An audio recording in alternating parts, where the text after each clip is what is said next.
ಸ್ವಚ್ಛ ಇಂಧನ ವಿಷಯದಲ್ಲಿ 2025 ಭಾರತಕ್ಕೆ ದಾಖಲೆ ಬರೆದ ವರ್ಷವಾಗಿದೆ ಎಂದು ಕೇಂದ್ರ ಹೊಸ ಮತ್ತು ನವೀಕರಿಸಬಹುದಾದ ಇಂಧನ ಸಚಿವ ಪ್ರಹ್ಲಾದ್ ಜೋಶಿ ಹೇಳಿದ್ದಾರೆ.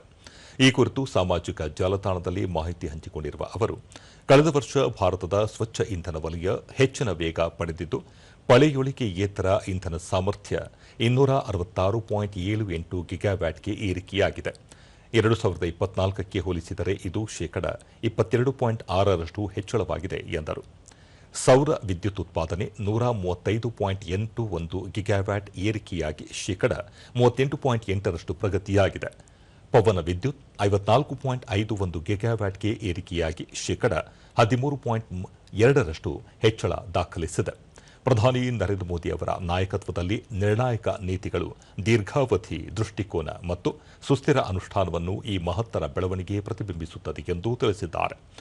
ನವೀಕರಿಸಬಹುದಾದ ಇಂಧನ ವಲಯದಲ್ಲಿನ ಪ್ರಗತಿಯು ದೇಶದ ಇಂಧನ ಭದ್ರತೆ ಮತ್ತು ಹಸಿರು ಆರ್ಥಿಕತೆಯಲ್ಲಿ ಸ್ವಾವಲಂಬನೆಯನ್ನು ಬಲಪಡಿಸುತ್ತದೆ ಎಂದು ಅವರು ಹೇಳಿದ್ದಾರೆ.